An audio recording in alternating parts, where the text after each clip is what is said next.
CAC വിഷയവുമായി ബന്ധപ്പെട്ട് ഇപ്പോൾ ഉണ്ടായിട്ടുള്ള ചില വിവാദങ്ങൾ, അതുമായി ബന്ധപ്പെട്ടുള്ള കാര്യങ്ങൾ വിശദീകരിക്കാൻ വേണ്ടി സമസ്തയുടെ നേതാക്കളുടെ നിർദ്ദേശപ്രകാരമാണ് ഈ പത്രസമ്മേളനം വിളിച്ചുകൂട്ടിയിട്ടുള്ളത്. അതുമായി ബന്ധപ്പെട്ട കാര്യങ്ങൾ പറയാനാണ് ഞങ്ങളെ ചുമതലപ്പെടുത്തിയിട്ടുമുള്ളത്. CAC എന്ന് പറയുന്നത് ഒരു വിദ്യാഭ്യാസ ഏജൻസിയാണെന്ന് നമുക്കറിയാം. ബഹുമാനപ്പെട്ട സമസ്ത കേരള ജമിയത്തുൽ ഉലമ അതിൻ്റെ മലപ്പുറം ജില്ലാ ഘടകത്തിൻ്റെ കീഴിൽ 1986 സ്ഥാപിതമായ വളാഞ്ചേരി മർക്കസ്, ഇവിടെ ഒരുപാട് സ്ഥാപനങ്ങളുണ്ട്. അതിലെ ഒരു സ്ഥാപനമാണ് ഈ അറബിക് കോളേജ്. അവിടെ അധ്യാപകനായി നിയമിതനായ ഒരു ഉസ്താദായിരുന്നു ആദർശേരി അബ്ദുൽ ഹക്കീം ഫൈസി. അദ്ദേഹത്തിൻ്റെ നേതൃത്വത്തിൽ അവിടെ വിദ്യാഭ്യാസ പ്രവർത്തനങ്ങൾ കൂടുതൽ സജീവമായി നടന്നു. കൂട്ടത്തിൽ അദ്ദേഹത്തിനൊപ്പം സമസ്ത കേന്ദ്ര മുഷാവറ മെമ്പറായിരുന്ന PP മുഹമ്മദ് ഫൈസി, അദ്ദേഹം മലപ്പുറം ജില്ലാ സമസ്തയുടെ സെക്രട്ടറി കൂടിയായിരുന്നു. അദ്ദേഹവും സമസ്ത മുഷാവറ മെമ്പറായിരുന്ന ഇബ്രാഹിം പുത്തൂർ ഫൈസി, ഇവർ 3 പേരും ചേർന്നുകൊണ്ട് ഈ വിദ്യാഭ്യാസ പ്രവർത്തനത്തെ കൂടുതൽ ചടുലമാക്കുകയും സജീവമാക്കുകയും ചെയ്തു. സമസ്തയുടെ കീഴിലുള്ള ഒരു സംവിധാനം എന്ന നിലയിൽ സമസ്തയെ അംഗീകരിക്കുന്ന ഒരുപാട് സ്ഥാപനങ്ങൾ ഇതിലേക്ക് ആകർഷിച്ചു. അതിൽ പ്രധാന പങ്ക് വഹിച്ച ആളാണ് മുഹമ്മദ് ഫൈസി, PP മുഹമ്മദ് ഫൈസി എന്ന് പറയുന്ന ആൾ. അദ്ദേഹം മരണപ്പെട്ടു പോയി. അങ്ങനെ അവരുടെയൊക്കെ ശ്രമഫലമായി പല സ്ഥാപനങ്ങളും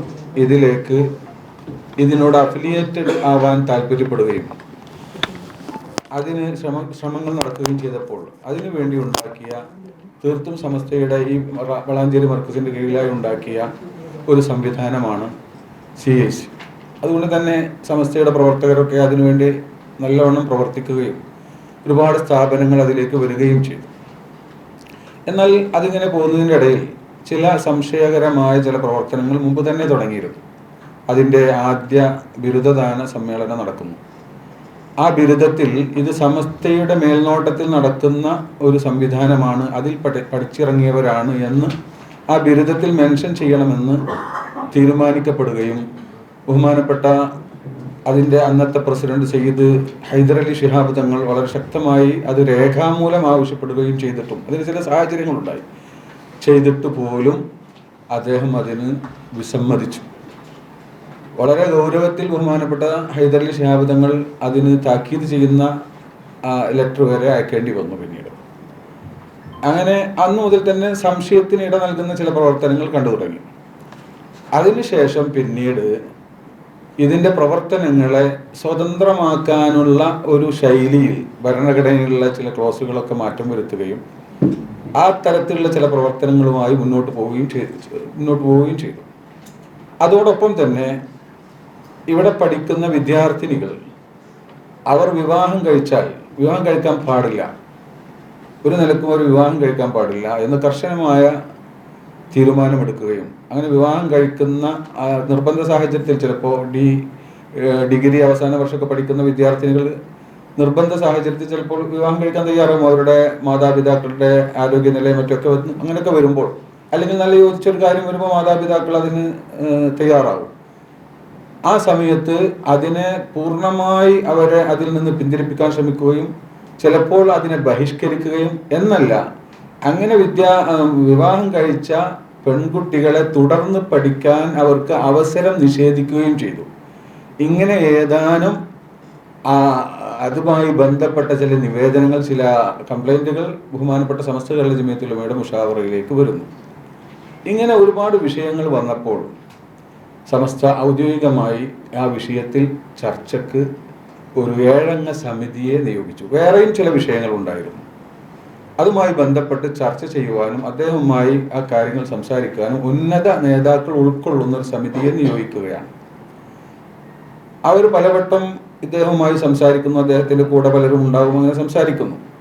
പക്ഷെ ആ സംസാരത്തിലൊന്നും ഒരു മറ്റു ചില വിഷയങ്ങൾ ഉണ്ടായിരുന്നു. പക്ഷെ അതൊക്കെ നല്ല നിലയിൽ പരിഹരിക്കപ്പെട്ടു മറ്റ് ചില സ്ഥാപനങ്ങളുമായി ബന്ധപ്പെട്ട്. എന്നാൽ ഇദ്ദേഹം തീരെ ഒരു തരം നെഗറ്റീവായി, തീരെ സഹകരിക്കാത്ത ഒരു നിസ്സഹകരണ സ്വഭാവം അദ്ദേഹത്തിൻ്റെ ഭാഗത്തുണ്ടാവുകയും ഒരു വേള ഈ വിവാഹവുമായി ബന്ധപ്പെട്ടുള്ള ചർച്ചയിൽ അദ്ദേഹം അവസാനം പറഞ്ഞത്, എൻ്റെ നിലപാട് അതാണ്, ഈ കുട്ടികൾ ഈ പഠിക്കുന്ന സമയത്ത് വിവാഹം കഴിക്കാൻ പാടില്ല എന്നുള്ളതാണ്.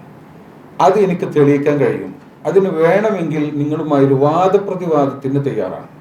സമസ്തയുടെ നേതാക്കളോടാണ് ഈ പറയുന്നത്. ഇത് ഇങ്ങനെ ചെയ്യേണ്ടുന്നൊരു വിഷയമല്ലല്ലോ. ലോകത്ത് ഒരു വിദ്യാഭ്യാസ സംവിധാനത്തിലും ഇല്ലാത്ത ഇങ്ങനത്തെ ഒരു, അല്ലെങ്കിൽ ഇപ്പോൾ ഡിഫൻസ് പഠന അതിൻ്റെ വിദ്യാഭ്യാസത്തിലുണ്ടോ എന്ന് തോന്നുന്നു അല്ലേ? ബാക്കി വേറെ എവിടെയും നമ്മളിത് കണ്ടിട്ടില്ല. അങ്ങനെയുള്ള ഒരു വിഷയത്തിൽ വാശി പിടിക്കുകയും അതിനു വേണ്ടി ഞാനൊരു മുനാദറക്ക്, വാദപ്രതിവാദത്തിന് തയ്യാറാണ് എന്ന് തുടങ്ങിയുള്ള ചില പ്രയോഗങ്ങൾ നടത്തുകയും ചെയ്തു. അപ്പോൾ ഇദ്ദേഹവുമായി നേരിട്ടിരുന്ന് ചർച്ചയിൽ ഇനി വലിയൊരു അർത്ഥമില്ല എന്ന് മനസ്സിലാക്കിയ ഉസ്താദുമാർ, നേതാക്കൾ അത് മുഷാവറയിൽ ചർച്ച ചെയ്യുകയും പിന്നീടുള്ള സംസാരങ്ങൾ, പിന്നീടുള്ള ചർച്ചകളൊക്കെ രേഖാമൂലം എഴുത്തിലൂടെ ആക്കുകയും ചെയ്തു. അങ്ങനെ ഒരുപാട് കത്തിടപാടുകൾ നടത്തി. എന്നാൽ ഇതിനൊന്നും തന്നെ ഒരു കൃത്യമായ മറുപടി നൽകാതെ അതിൽ നിന്നൊഴിഞ്ഞു മാറുന്ന വിധത്തിലുള്ള മറുപടികൾ നൽകിക്കൊണ്ട് മുന്നോട്ട് പോയി. അവസാനം മധ്യസ്ഥന്മാർ ഇടപെട്ടു, പല രൂപത്തിലുള്ള ചർച്ചകൾ നടന്നു. ചുരുക്കി പറഞ്ഞാൽ ബഹുമാനപ്പെട്ട സയ്യിദ് സാദിഖ് അലി ശിഹാബ് തങ്ങൾ, ബഹുമാനപ്പെട്ട സയ്യിദ് സാദിഖ് അലി ശിഹാബ് തങ്ങൾ ഒരു മധ്യസ്ഥനാണ് എന്ന് മാത്രമല്ല, അദ്ദേഹം പിന്നീട് CACയുടെ പ്രസിഡന്റായി. അത് തുടങ്ങുന്ന സമയത്ത് ഹൈദർ അലി ശിഹാബ് തങ്ങളാണ് പ്രസിഡന്റ്. പിന്നീട് സയ്യിദ് സാദിഖ് അലി ശിഹാബ് തങ്ങൾ പ്രസിഡന്റായി. അദ്ദേഹം PK കുഞ്ഞാലിക്കുട്ടി സാഹിബ്, അതുപോലെ ആബിദ് ഹുസൈൻ തങ്ങൾ, മായിൻ ഹാജി, സമസ്തയിൽ നിന്ന് തിരഞ്ഞെടുക്കപ്പെട്ട, ഇതിനു വേണ്ടി പിന്നീട് ചർച്ചയ്ക്ക് രണ്ടാമതൊരു സമിതിയെ തിരഞ്ഞെടുത്തത് 8-അംഗ സമിതിയായിരുന്നു.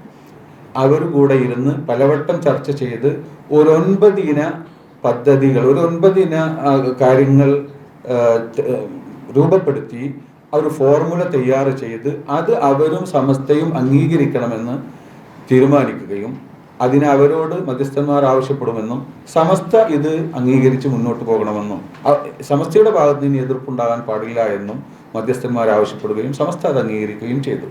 എന്നാൽ ഒരിക്കലും അതും അംഗീകരിക്കാൻ മറുപക്ഷം തയ്യാറായില്ല എന്ന് മാത്രമല്ല, പലപ്പോഴും ഒരു തരം പരിഹാസ രൂപത്തിലുള്ള മറുപടിയാണ് നമുക്ക് കിട്ടിയത്. ഒരു വേള അതുമായി ബന്ധപ്പെട്ട ഒരു മറുപടി തരുന്നത് ലെറ്റർ പേഡ് പോലും യഥാർത്ഥ ലെറ്റർ പേഡായിരുന്നില്ല. അതിൽ ബഹുമാനപ്പെട്ട സമസ്ത കേരള ജമിയത്തുൽ ഉലമക്ക് എന്ന് പോലും അതിൽ എഴുതിയിരുന്നില്ല. എന്നിട്ട് പോലും നമ്മൾ അപ്പോഴും ചർച്ച മുറിച്ചിടാതെ വീണ്ടും ചർച്ച തുടർന്നു. അവസാനം മധ്യസ്ഥന്മാരുടെ ഇടപെടൽ ഒക്കെ ആയിരിക്കാം, അവസാനം അതിനൊരു കത്ത് യഥാർത്ഥ രൂപത്തിൽ തന്നു. പക്ഷേ അതിലും ഈ 9 കാര്യം അംഗീകരിക്കാതെ, തുടക്കത്തിൽ അംഗീകരിച്ചു എന്ന് പറയുകയും പിന്നീട് ഈ 9 കാര്യത്തെ കൃത്യമായി മാറ്റിമറിച്ച് വക്രീകരിച്ചുകൊണ്ട് 7 കാര്യങ്ങൾ മാത്രം രേഖപ്പെടുത്തുകയും ഒരിക്കലും മുഷാവറക്ക് അംഗീകരിക്കാൻ കഴിയാത്ത വിധത്തിൽ അത് മാറ്റിമറിക്കുകയും ചെയ്തുകൊണ്ട് എഴുതി തന്നു. ബഹുമാനപ്പെട്ട സമസ്ത കേരള ജമിയത്തുൽ ഉലമ എന്നിട്ടും മറ്റേത് സംഘടനയാണെങ്കിലും പിന്നീട് ഒരു ചർച്ചക്കൊന്നും ഇരിക്കില്ല എന്നാണ് ഞാൻ മനസ്സിലാക്കുന്നത്. പക്ഷേ സമസ്ത വീണ്ടും ഇവിടെ ഇനിയും ഒരു ഭിന്നിപ്പോ മറ്റോ ഉണ്ടാവാതെ ഈ ഒരു സംവിധാനം തുടർന്നു പോകണമെന്ന നല്ല ലക്ഷ്യത്തിൽ വീണ്ടും ചർച്ചയ്ക്ക് തയ്യാറാവുകയും ബഹുമാനപ്പെട്ട സാദിഖ് അലി ശിഹാബ് തങ്ങളെ വിഷയം അറിയിക്കുകയും നമുക്കത് പരിഹരിക്കാമെന്ന നിലയിൽ വീണ്ടും ചർച്ചകൾ നടത്തുകയും ചെയ്തു.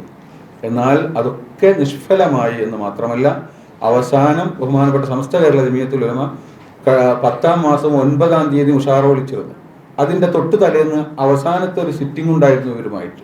ആ സിറ്റിങ്ങിൻ്റെ തൊട്ടു മുമ്പ് അവർ മുഷാവറയുടെ തീരുമാനം തന്നെ അബ്ദുൽ ഹക്കീം ഫൈസി നേതൃത്വം നൽകുന്നതോ അദ്ദേഹത്തിന് പങ്കാളിത്തമുള്ളതോ ആയ വിദ്യാഭ്യാസ സംവിധാനവുമായി സമസ്തക്ക് സഹകരിക്കാൻ പറ്റില്ല എന്നാണ് അത് മുമ്പ് തീരുമാനിച്ചതാണ്. അത് നിലനിൽക്കുന്നു.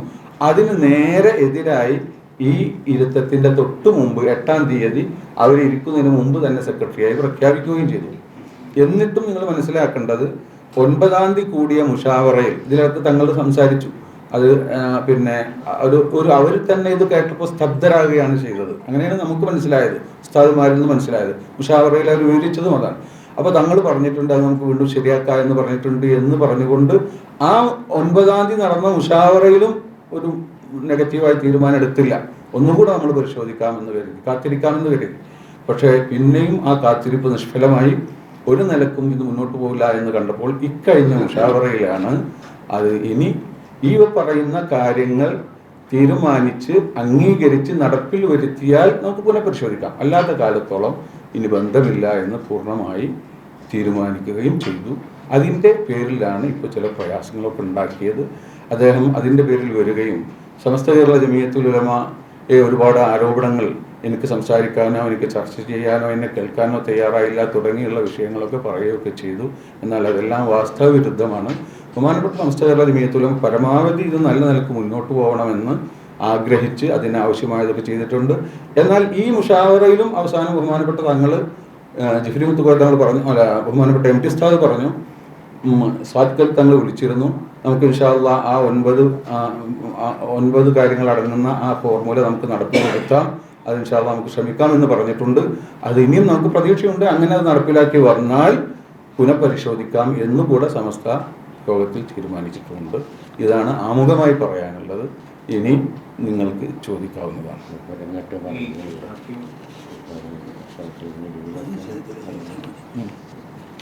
ഈ ഹക്കീം ഫൈസി യാത്രശ്ശേരിയെ വീണ്ടും CIC ജനറൽ സെക്രട്ടറിയായിട്ട് തെരഞ്ഞെടുക്കപ്പെട്ടു. സ്വാഭാവികമായിട്ടും CICയുടെ പ്രസിഡന്റ് എന്ന് പറയുന്നത് സാദിഖ് അലി തങ്ങളാണ്.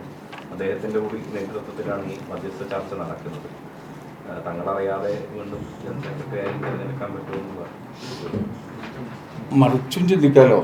ബഹുമാനപ്പെട്ട സാദിഖ് അലി തങ്ങളെ അറിഞ്ഞുകൊണ്ടും സമ്മതത്തോടു കൂടെ ആണെങ്കിൽ പിന്നെ സമസ്ത നേതാക്കളുമായി ഒരു മധ്യസ്ഥ ചർച്ചയ്ക്ക് അന്ന് ഇങ്ങോട്ട് വരില്ലല്ലോ. അന്നിങ്ങോട്ട് വരുന്നു, ഇവിടെ വെച്ച് ചർച്ച നടക്കുന്നു. അപ്പോൾ അങ്ങനെ വെറുതെ ഈ സമസ്തയുടെ നേതാക്കളെ ഒരു പരിഹസിക്കുന്ന സ്വഭാവം ഒരിക്കലും അവരുടെ ഭാഗത്തുണ്ടാവും നമുക്ക് കരുതാൻ കഴിയില്ല. അപ്പം അദ്ദേഹം അറിഞ്ഞിട്ടില്ല എന്ന് തന്നെയാണ് നമുക്ക് മനസ്സിലാക്കാനുള്ളത്.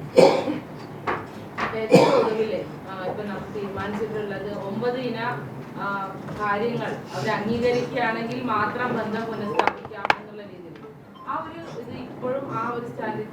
അതെ, അത് ജിഫ്രി തങ്ങൾ പറഞ്ഞല്ലോ. കഴിഞ്ഞ മുഷാവറ കഴിഞ്ഞതിന് ശേഷം ബൈറ്റ് തന്നപ്പോൾ പറഞ്ഞിട്ടുണ്ട്. രണ്ടാമത് പറഞ്ഞു ഈ 9 കാര്യങ്ങൾ അവരെ കൊണ്ട് സമ്മതിപ്പിക്കാം, അത് നമുക്ക് ശ്രമിക്കാം എന്ന് തങ്ങൾ പറഞ്ഞിട്ടുണ്ട്. അങ്ങനെ വരുമ്പോൾ നമുക്ക് പുനഃപരിശോധിക്കാം. അത് അന്ന് അങ്ങനെയാണ് തീരുമാനിച്ചിട്ടുള്ളത്. ഇനി അതിന്റെ അപ്പുറം വല്ല പുതിയ സാഹചര്യങ്ങൾക്കനുസരിച്ച് വല്ല മാറ്റം ഉണ്ടാവുന്നതിന് മുഷാവറക്കാണ് അതിന്റെ പരമാധികാരം. അവർക്ക് പറയാൻ നിർദ്ദേശങ്ങൾ മുന്നോട്ട് വെച്ചപ്പോ CIC അവരുടെ ലെറ്റർ പാഡിൽ ഒപ്പിട്ട് മറുപടി പണക്കാർ തങ്ങൾ തന്നെ ഒപ്പിട്ട് തന്നിട്ടുണ്ട്. ഇനി അതിന് വെയിറ്റ് ചെയ്യേണ്ട ആവശ്യമുണ്ട്. കാരണം അതിൽ കൃത്യമായിട്ട് പറയുന്നുണ്ട്, സമസ്തയുടെ സംഘടനാപരമായിട്ടുള്ള വിധേയത്വം പറ്റില്ല, ആശയാദർശങ്ങൾക്ക് അനുസൃതമായിട്ടായിരിക്കും പ്രവർത്തിക്കുക. അത് സിലബസിന്റെ കാര്യത്തിലാണെങ്കിലും സംഘടനയുടെ നടപടിക്രമത്തിന്റെ കാര്യത്തിലാണെങ്കിലും അങ്ങനെയായിരിക്കും. അതുപോലെ സെനറ്റ് സിൻഡിക്കേറ്റ് മെമ്പർമാരെ തീരുമാനിക്കുന്ന കാര്യത്തിൽ ഇവരുടെ സൊസൈറ്റി ആക്ട് പ്രകാരമുള്ള നിയമാവലി ഉണ്ട്, അതനുസരിച്ച് മാത്രമേ പോകാൻ പറ്റുള്ളൂ. അങ്ങനെ കൃത്യമായ മറുപടി തന്നിട്ടുണ്ട്. ഇനിയൊരു പ്രതി ഈ പാണക്കാട് തങ്ങൾ സമസ്തയ്ക്ക് തന്നിട്ടുള്ള ഉറപ്പാണല്ലോ ഇവിടെ ലംഘിക്കപ്പെടുന്നത്. സമസ്തക്ക് തന്ന ഉറപ്പ് ലംഘിക്കപ്പെട്ടു എന്ന് സമസ്തക്ക് തോന്നുന്ന സമയത്ത്, പൂർണ്ണമായി അങ്ങനെ ഇനി ഒരിക്കലും സാധ്യതയില്ലാത്ത വിധത്തിൽ ലംഘിക്കപ്പെട്ടു എന്ന് ഉറപ്പ് വരുന്ന സമയത്ത് പൂർണ്ണമായി ഒഴിവാക്കും. പക്ഷേ ഇപ്പോഴുള്ള സാഹചര്യങ്ങളിൽ നിന്ന് നമുക്ക് മനസ്സിലാക്കാൻ കഴിഞ്ഞിട്ടുള്ളത്, ഇതിൻ്റെ സെനറ്റിലുള്ള തീരുമാനം സമസ്തയുടെ എല്ലാ ആവശ്യങ്ങളും അംഗീകരിക്കാം എന്ന ഒറ്റ വാക്കിലൊരു തീരുമാനം ഉണ്ടായിട്ടുണ്ട്. അത് നമുക്ക് തന്ന ലെറ്റർ പേഡിൻ്റെ തുടക്കത്തിലുണ്ട് താനും, ലെറ്ററിൻ്റെ തുടക്കത്തിലുണ്ട്. അവിടെയാണ് വിഷയം. ഒന്നുകിൽ ഇന്ന വിഷയങ്ങൾ ഞങ്ങൾക്ക് സ്വീകരിക്കാൻ പറ്റില്ല, ഇന്നതൊക്കെ ഞങ്ങൾക്ക് സ്വീകരിക്കാം എന്നായിരുന്നെങ്കിൽ നമുക്ക് അതിനനുസരിച്ച് ചർച്ച കൊണ്ടുപോകാമായിരുന്നു. ഇത് ഒരു തരം കബളിപ്പിക്കൽ ഇതിലുണ്ട്. ആദ്യത്തിൽ സമസ്തയുടെ എല്ലാ കാര്യങ്ങളും സ്വീകരിക്കുന്നു എന്നെഴുതുന്നു. അതിനുശേഷം മാത്രമല്ല, ആ സെനറ്റ് യോഗം കഴിഞ്ഞ ഉടനെ തന്നെ മധ്യസ്ഥന്മാരായ പുറത്തുള്ള ചില ആളുകളുണ്ട്, അവർക്ക് പോലും ആ ഒരൊറ്റ വാക്ക് എഴുതി അയച്ചിട്ടുണ്ട് ഇങ്ങനെ പോരെയെന്ന്. അപ്പം അവരൊക്കെ സന്തോഷിച്ചു. പക്ഷെ പിന്നെയാണ് ഇതിൻ്റെ താഴെ 7 കാര്യങ്ങളെ വക്രീകരിച്ചു കൊണ്ട് എഴുതുന്നത്. ഇത് രണ്ടും തമ്മിൽ വൈരുദ്ധ്യം വരാൻ ഒരു പക്ഷേ അത്ര സസൂക്ഷ്മം ബഹുമാനപ്പെട്ട തങ്ങൾ ശ്രദ്ധിച്ചിട്ടുണ്ടായിരിക്കില്ല. ബഹുമാനപ്പെട്ട സമസ്ത കേരള ജമിയത്തുൽ ഉലമ ആ കാര്യം തങ്ങളെ ബോധ്യപ്പെടുത്തിയപ്പോഴാണ് ഇൻഷാ അല്ലാഹ് നമുക്ക് ശരിയാക്കാം എന്ന് പറഞ്ഞിട്ടുള്ളത്. അതാണ് നമ്മൾ കാത്തിരിക്കുന്നത്. ഈ സെനറ്റിലും സിൻഡിക്കേറ്റിലും പെൺകുട്ടികളെ അംഗങ്ങളാക്കുന്നതിനെ സമസ്ത പൂർണ്ണമായിട്ടും എതിർക്കുകയാണ്. പക്ഷെ അവിടെ പഠിക്കുന്ന പെൺകുട്ടികളെയും അവിടുത്തെ വനിതാ കോളേജിലെ പ്രിൻസിപ്പൽമാരെയും ഉൾപ്പെടുത്തിയേ പറ്റൂ എന്നുള്ളതാണ് CICയുടെ നിലപാട്. അതിലെന്താണ് അഭിപ്രായം? സമസ്ത കേരള ജമിയത്തുൽ ഉലമ ഒരുപാട് വിദ്യാഭ്യാസ പദ്ധതികൾ നടപ്പിൽ വരുത്തുന്നുണ്ട്. ഇപ്പോൾ ഫളീല എന്ന് പറഞ്ഞ ഒരു വിദ്യാഭ്യാസ പദ്ധതി വെറും പെൺകുട്ടികൾക്ക് മാത്രമായിട്ടുള്ളതാണ്. പിന്നെ സമസ്ത നാഷണൽ എഡ്യൂക്കേഷൻ കൗൺസിലിൻ്റെ കീഴിൽ ആൺകുട്ടികൾക്കും പെൺകുട്ടികൾക്കുമായി കൊണ്ട് കാര്യങ്ങൾ നടക്കുന്നുണ്ട്. ഈ വഫിയ വന്നപ്പോഴും അതിന് പൂർണ്ണ സപ്പോർട്ട് നൽകി അതിനെ ഈ ഒരു അവസ്ഥയിലേക്ക് എത്തിക്കുന്നതിൽ സമസ്തയുടെ കീഴ്ഘടകങ്ങൾ സജീവമായ പങ്കുവഹിച്ചിട്ടുണ്ട്. അവിടെയൊന്നും ഇങ്ങനൊരു ആവശ്യം അത്യാവശ്യമാണ് എന്ന് സമസ്തക്ക് തോന്നിയിട്ടില്ല. അതുകൊണ്ട് സമസ്ത അതില്ലാതെ തന്നെ കാര്യങ്ങൾ മുന്നോട്ട് പോകുന്ന അവസ്ഥയിലാണ് ഇപ്പോഴുള്ളത്. ഇനി ഒരു ആവശ്യം ഒരു നിർബന്ധ സാഹചര്യം വരുമ്പോൾ അപ്പോൾ അതിനനുസരിച്ച് സമസ്ത അതിനെപ്പറ്റി ആലോചിച്ചുള്ളൂ എന്നല്ലാതെ നിലവിൽ ഇപ്പോൾ അതൊന്നും ഇല്ലാതെ തന്നെ വളരെ ഭംഗിയായി നമ്മുടെ ഞങ്ങൾ നേരിട്ട് നടത്തുന്ന സംവിധാനമാണ് ക്രസൻറ്റിൽ. അവിടെ സമസ്ത നേരിട്ടുള്ള ക്യാമ്പസ് നടക്കുന്നു. അവിടെ ടീച്ചേഴ്സ് പഠിപ്പിക്കുന്നു, പെൺ ടീച്ചേഴ്സ് തന്നെ പഠിപ്പിക്കുന്നു. അതുപോലെയുള്ള കാര്യങ്ങളൊക്കെ ഭംഗിയായി നടക്കുന്നുണ്ട്. അതുകൊണ്ട് നമുക്കതിൻ്റെ ഒരു ആവശ്യകത ഇതുവരെ വന്നിട്ടില്ല. അങ്ങനെ വരികയാണെങ്കിൽ അപ്പോൾ ബഹുമാനപ്പെട്ട മുഷാവറ വിഷയത്തിൽ ആവശ്യമായ തീരുമാനം നമ്മുടെ ചട്ടക്കൂടുണ്ട്. സമസ്തക്ക് അതിൻ്റെതായ ചട്ടക്കൂടുണ്ട്. അതിൽ നിന്ന് അത് തീരുമാനമെടുക്കും. ഈ സമസ്തയും CIC-യും രണ്ട് സംഘടനകളാണല്ലോ. അവർ പറയുന്നത് ഞാൻ പറയുന്നത് രണ്ട് സംഘടനകളാണ്. അപ്പോൾ ഒരു സംഘടന മറ്റൊരു സംഘടനയുടെ നടപടിക്രമങ്ങളിൽ ഇടപെടുക എന്ന് പറയുന്നത് സാധ്യമല്ലാത്ത കാര്യമാണ്. അപ്പോൾ അതുകൊണ്ട് ആ രണ്ട് സംഘടന എന്ന രീതിയിൽ സ്വതന്ത്രമായി പ്രവർത്തിക്കുന്നതാണ് നല്ലതെന്നുള്ളതാണ് അവരുടെ അഭിപ്രായം. അല്ല, അങ്ങനെയാണെങ്കിൽ അത് പറഞ്ഞാൽ പോരെ. ഞങ്ങൾ ഇതുവരെ അതുപോലെ അദ്ദേഹത്തിൻ്റെ ഈ പത്രസമ്മേളനങ്ങളൊക്കെ വീണ്ടും നമുക്ക് മനസ്സിലായി. മുമ്പും അദ്ദേഹം അത് പറയാറുണ്ട്. എന്നാൽ അത് ഞങ്ങൾക്ക് സമസ്തയുമായി ഒരിക്കലും ഈ നിലക്ക് പോകാൻ കഴിയില്ല എന്ന് കൃത്യമായി എഴുതി തന്നാൽ അതിനനുസരിച്ച് നമുക്ക് പിന്നെന്തിനാണ് സമസ്തനെ പിന്നെയും വന്ന് ബുദ്ധിമുട്ടിക്കുന്നത്? സമസ്തയുടെ അംഗീകാരം വേണമെന്ന് പറയാം. സമസ്തയെ ഇങ്ങോട്ട് അംഗീകരിക്കാൻ തയ്യാറില്ല. സമസ്തയെ സംബന്ധിച്ചിടത്തോളം ഇവിടെയുള്ള ആളുകൾ, സമസ്ത ഒരു മതപരമായ സംഘടനയാണല്ലോ. ഇത് സമൂഹത്തിൻ്റെ വിശ്വാസത്തെ അതിൻ്റെ തനിമയോടെ നിലനിർത്താൻ വേണ്ടി 100 വർഷം മുമ്പ് അതിന് ചില ഭംഗം വന്ന സമയത്ത് രൂപീകൃതമായൊരു സംഘടനയാണ്. ആ സംഘടന അതിൻ്റെ ദൗത്യം അത് നിർവഹിക്കേണ്ടതുണ്ട്. സമസ്ത അംഗീകരിക്കുന്ന ഒരു വിദ്യാഭ്യാസ സംവിധാനം എന്ന നിലയിൽ ഒരുപാട് ആളുകൾ അങ്ങോട്ട് പോകുന്നു, പഠിക്കാൻ പോകുന്നു. അതിൻ്റെ ഒരു ഉത്തരവാദിത്വം സമസ്തക്കുണ്ട്. അത് സമസ്തയെ പറയുന്ന കാര്യങ്ങളെ അംഗീകരിക്കാൻ തയ്യാറുള്ളതിനല്ലേ ആ അംഗീകാര സമസ്തക്ക് അങ്ങോട്ട് കൊടുക്കാൻ കഴിയുള്ളൂ. അതിന് നിയമത്തിൻ്റെ പരിധിയിൽ നിന്ന് എത്ര കണ്ട് ചെയ്യാൻ കഴിയും അതിന് ഞങ്ങൾ സന്നദ്ധരാണ് എന്ന് പറഞ്ഞ് ചർച്ചയ്ക്ക് വരികയാണ് വേണ്ടത്. ഇത് ഇത്തരത്തിലുള്ള ഒരു ഭാഗത്ത് അംഗീകരിക്കുന്നു പറയാം, ഒരു ഭാഗത്ത് അതിനെ വക്രീകരിക്കുക, അതല്ലല്ലോ വേണ്ടത്. ആശയപരമായി മാത്രമേ പറ്റൂന്ന് പറയും. ആശയപരമായി സുന്നത്തിയമായത്തിന്റെ പ്രചാരണത്തിന് വേണ്ടി ഒരു വിദ്യാഭ്യാസ പദ്ധതി നടപ്പാക്കും. അതെ. അപ്പോൾ സംഘടനാപരമായി സമസ്തയെ ഇങ്ങോട്ട് അംഗീകരിക്കാൻ തയ്യാറില്ല. അപ്പോൾ സമസ്ത ഇതിൽപ്പെട്ട നിലപാട് വളരെ കൃത്യമാണ് എന്ന് നിങ്ങൾക്ക് ബോധ്യപ്പെടുമല്ലോ. സമസ്തയെ ഇങ്ങോട്ട് അംഗീകരിക്കാത്ത ഒന്നിനെ അങ്ങോട്ടും സംഘടനാപരമായി അംഗീകരിക്കാൻ സാധ്യമല്ല. അവരവരുടെ സ്വതന്ത്ര രൂപത്തിൽ പോകുന്നതിന് നമുക്ക് വിരോധമല്ല. ഇവിടെ ഒരുപാട് വിദ്യാഭ്യാസ ഏജൻസികളുണ്ടല്ലോ, അവർ പോയിക്കൊള്ളട്ടെ. എന്ന് പറയുന്നത് അത് ഏത് സിലബസിൽ മാത്രമാണോ അല്ല ഈ നേരത്തെ പറഞ്ഞ സെനറ്റിലും സിൻഡിക്കേറ്റിലും പെൺകുട്ടികൾ വരിക എന്നുള്ളത് ഉൾപ്പെടെയുള്ള കാര്യങ്ങളിലെ ഹക്കീം ഫൈസി പലപ്പോഴും പറയുന്ന കാര്യമാണ് ഇപ്പം നിങ്ങൾ ചോദിച്ചത്. എതിരെയുള്ള വിദ്യാർത്ഥി എന്താ, അതിനിപ്പോൾ ഞങ്ങൾ പറയേണ്ട ആവശ്യമുണ്ടോ? അദ്ദേഹം ഇന്നലെ പരസ്യമായി പറഞ്ഞല്ലോ സമസ്തയുടെ യാഥാസ്ഥികത്വം മാറണമെന്ന്. ഏതാണ് ഈ യാഥാസ്ഥികത്വം? അത് അദ്ദേഹം വിശദീകരിക്കേണ്ടതാണ്. ഇവിടെ ഒരു സുന്നി സംഘടന, അദ്ദേഹം സുന്നിയാണ്, സമസ്തക്കാരനാണ് എന്നൊക്കെ പറയുന്നു. ഒരു സുന്നി സംഘടനയ്ക്ക് ചെയ്യാവുന്നതിൻ്റെ പരമാവധി സമസ്ത ചെയ്യുന്നില്ലേ? സ്ത്രീ വിദ്യാഭ്യാസത്തിന് മുന്നിൽ സമസ്തയില്ലേ? എല്ലാ നിലക്കും ഭൗതിക വിദ്യാഭ്യാസം, ലൈഫ് തുടങ്ങി. ഇപ്പം നമ്മുടെ SNEC-യുടെ കീഴിൽ ലൈഫ് ഉണ്ട്. ലൈഫ് എന്ന് പറഞ്ഞാൽ നീറ്റ് കോച്ചിങ് അടക്കം കൊടുത്തുകൊണ്ടുള്ള ഒരു സംവിധാനമാണത്. അങ്ങനെ വളരെ വിപുലമായി എത്രയോ കാലങ്ങളായി ഈ വഫിയ വന്നപ്പോൾ അതിൻ്റെ മുന്നിൽ നിന്നുകൊണ്ട് നമ്മുടെ മദ്രസയിലെ ഉസ്താദുമാർ മുന്നിട്ടിറങ്ങിക്കൊണ്ടാണ് കുട്ടികളെ അങ്ങോട്ട് ചേർത്തിരുന്നത്. SKSF-ന്റെ പ്രവർത്തകർ മുന്നിട്ടിറങ്ങിക്കൊണ്ടാണ് ഇതിന് പരസ്യം നടത്തിയിരുന്നത്. നമ്മുടെ ഖത്തീബന്മാർ പള്ളിയിൽ പറഞ്ഞ് അതിനൊക്കെ ഔദ്യോഗികമായി തന്നെ സമസ്തയുടെ കീഴ്ഘടകങ്ങളെ ഉപയോഗപ്പെടുത്തിക്കൊണ്ട് ഇതിൻ്റെ എല്ലാ പ്രചരണവും നടത്തിയത്. ഇതൊക്കെയാണല്ലോ പുരോഗമനം എന്ന് പറയുന്നത്. എന്നാൽ ആ പുരോഗമനത്തിൽ സമസ്ത ഒരു കുറവും വീഴ്ചയും വരുത്തിയിട്ടില്ല. പിന്നെ ഇതൊക്കെ ചെയ്യുമ്പോഴും സമസ്തയുടെ മേൽ ആരോപിക്കുന്ന ചില ആരോപണങ്ങൾ, അത് ഇവിടുത്തെ മൗദൂദികളും ഇവിടുത്തെ വഹാബികളും മുജാഹിദുകളും ഒക്കെ ആരോപിക്കുന്ന യാഥാസ്ഥികരാണ് എന്ന്. എന്നാൽ പാരമ്പര്യമായി ഇസ്ലാം അതിൻ്റെ ആ പ്രവാചകരിൽ നിന്ന് കിട്ടിയ ആ പാരമ്പര്യമാണ് തനിമ. ആദ്യം നിലനിർത്തണം. എന്നാൽ കാലോചിതമായി ആ അടിസ്ഥാനങ്ങൾക്ക് വിരുദ്ധമല്ലാത്ത ഇത്തരം പുരോഗമന പ്രവർത്തനങ്ങളൊക്കെ സമസ്ത ഓരോ കാലഘട്ടത്തിലും അതിൻ്റെ പരിധിയിൽ നിന്നുകൊണ്ട് ചെയ്തു വന്നിട്ടുണ്ട്. പിന്നെ ഇദ്ദേഹത്തിന് ഉണ്ടോ ഇല്ല എന്നുള്ളത് അദ്ദേഹത്തിനോട് അടുത്ത് പെരുമാറി ഈ വാക്കിൽ തന്നെ എല്ലാവർക്കും ബോധ്യപ്പെടും. രണ്ടാമത് അദ്ദേഹത്തിൻ്റെ പ്രസംഗങ്ങളൊക്കെ ശ്രദ്ധിച്ചാൽ മതി. എപ്പോഴും ഒരു മതരാഷ്ട്രവാദം ഉൾക്കൊള്ളുന്ന പ്രസംഗങ്ങളായിരിക്കും അദ്ദേഹത്തിൻ്റെത്. ഒരു ഉദാഹരണം ഞാൻ പറയാം. ബഹുമാനപ്പെട്ട നബി സല്ലല്ലാഹു അലൈഹി വസല്ലം പ്രവാചകൻ മരിച്ചു പോകുമ്പോൾ, ഈ ലോകത്തോട് വിട പറയുമ്പോൾ 100,000-ൽ പരം അനുചരന്മാരുണ്ട്. ഇതിൽ ഒരാളാണ് ഇസ്ലാമിൻ്റെ ഭരണാധികാരി, അത് സ്വാഭാവികമായ ഒരു രാഷ്ട്രമാകുമ്പോൾ ഒരു ഭരണാധികാരി ഉണ്ടാവും. ഇദ്ദേഹത്തിൻ്റെ പ്രസംഗത്തിൽ എന്താ പറയുന്നത്? പ്രവാചകൻ മരണപ്പെട്ടതിന് ശേഷം അനുയായികൾ, സഹാബത്ത് എന്ന് പറയുന്ന നമ്മൾ അനുചരന്മാർ ഈ പള്ളിയിൽ നിന്ന് ദിക്ർ ചെല്ലാനും ഖുർആൻ ഓതാനും എന്നല്ല കൂടുതൽ മുൻഗണന നൽകിയിരുന്നത്. അവർ രാഷ്ട്രീയ കാര്യങ്ങൾക്കായിരുന്നു, അവർ ഖലീഫയാവുകയായിരുന്നു എന്ന്. ഈ നിലയ്ക്ക് ഇതൊക്കെ ഒളിച്ചു കിടത്തലാണ്, ഒരു തരം മതരാഷ്ട്രവാദത്തെ ഒളിച്ചു കിടത്തലാണ്. ഇതുപോലെ ഒരുപാട് ഉദാഹരണം നിങ്ങൾ തന്നെ പരിശോധിച്ചാൽ നിങ്ങൾ കിട്ടും. ഇത്തരത്തിലുള്ള ഇതിനൊന്നും സമസ്തക്ക് കൂട്ടു നിൽക്കാൻ പറ്റില്ല. അത് ഓരോ സാഹചര്യത്തിനനുസരിച്ചാണ്. അതിവിടെ പറയേണ്ട വിഷയങ്ങളല്ല. ഇവിടെ എന്നിട്ട് ഈ രാഷ്ട്രീയത്തെ ഇവിടെ ഞങ്ങളൊന്നും രാഷ്ട്രീയത്തിന് ഇല്ല എന്ന് പറഞ്ഞ് ഒഴിഞ്ഞു നിൽക്കുന്ന ചില ആളുകളൊക്കെ ഉണ്ടല്ലോ, ചില അത്തരം കാര്യത്തിൽ അവരൊക്കെ പരിഹസിക്കുന്ന പ്രസംഗങ്ങൾ നിങ്ങൾക്ക് കേൾക്കാം. അപ്പോൾ ഇതൊക്കെയാണോ ഈ യാഥാസ്ഥികത എങ്കിൽ അത് അങ്ങനെ തന്നെ നമുക്ക് പോകാൻ കഴിയും. ഇല്ല ഇല്ല. അപ്പൊ അക്യുഫൈസി വേറൊരു വിദ്യാഭ്യാസ ഏജൻസിയുമായിട്ട് മുന്നോട്ട് പോകുന്നു. സംസ്ഥയിൽ ഇല്ലാത്തൊരു അക്യുഫൈസി വിദ്യാഭ്യാസ ഏജൻസിയുമായിട്ട് മുന്നോട്ട് പോകുന്നു. സമസ്തക്കാണെങ്കിൽ SNEC എന്ന് പറഞ്ഞിട്ട് സമാന്തരമായിട്ട് വേറൊരു, സമാന്തരമായിട്ടല്ല, സെപ്പറേറ്റ് നിങ്ങളുടേതായിട്ടുള്ള വിദ്യാഭ്യാസ ഏജൻസിയുമായിട്ട് നിങ്ങൾ മുന്നോട്ട് പോകുന്നു. പിന്നെ നിങ്ങൾ എന്തിനാണ് ഈ സംസ്ഥാന ഷവറാക്കുക എന്നുള്ള രീതിയിൽ അദ്ദേഹത്തിന് മറുപടി പറയേണ്ട ഒരു സാഹചര്യം എന്താണ്? വേറൊരു പദ്ധതിയുമായിട്ട് മുന്നോട്ട് പോകല്ലേ? ഓക്കെ, ഒന്ന് നമ്മൾ സംസാരത്തിൽ വന്നതുകൊണ്ട് പറയണം. SNEC എന്ന് പറയുന്നത് ഇതിന് സമാന്തരമായിട്ട് ഉണ്ടാക്കിയതല്ല. 85-ാം വാർഷികത്തിൽ തന്നെ അന്നത്തെ ജനറൽ സെക്രട്ടറി ചെറുശ്ശേരി ഉസ്താദ് പ്രഖ്യാപിച്ച ഒരു സംവിധാനം.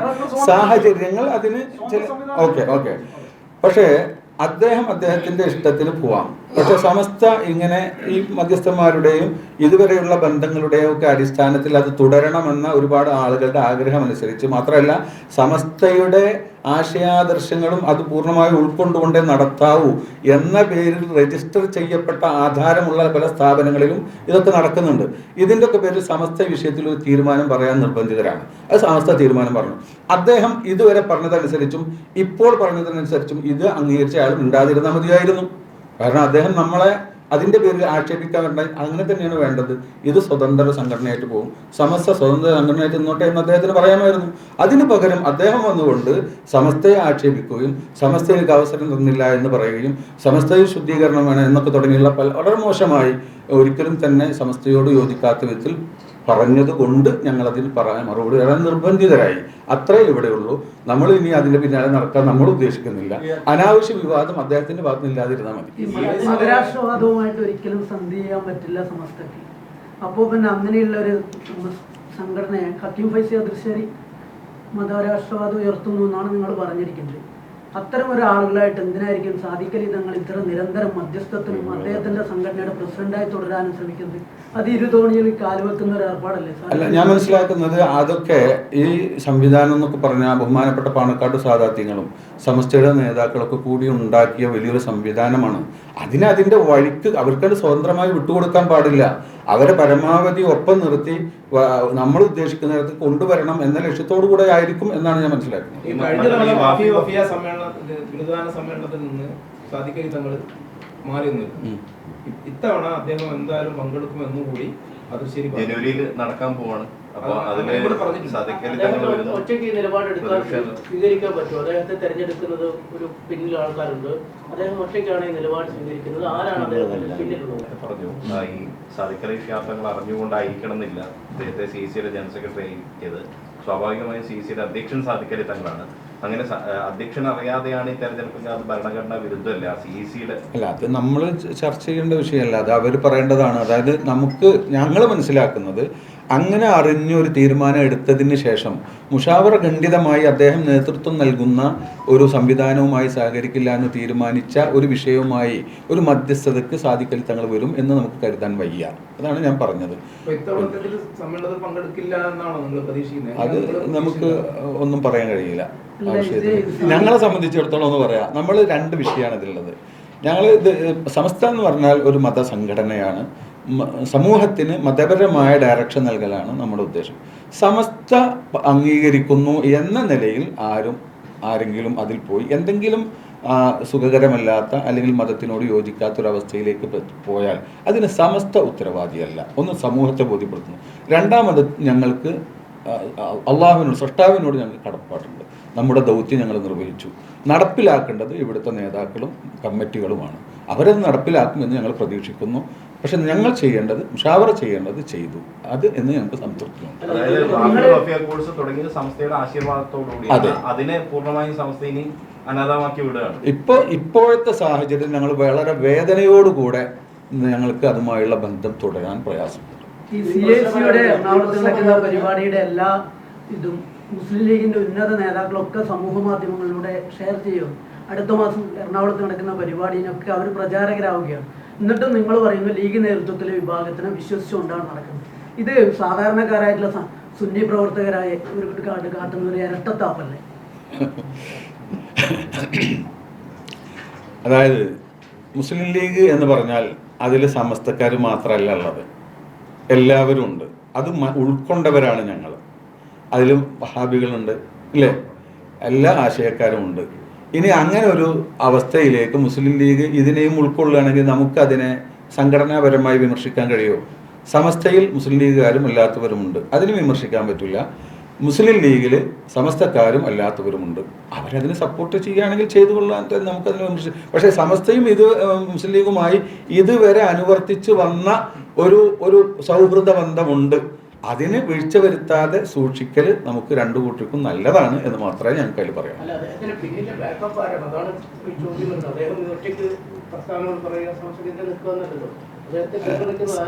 ആരെ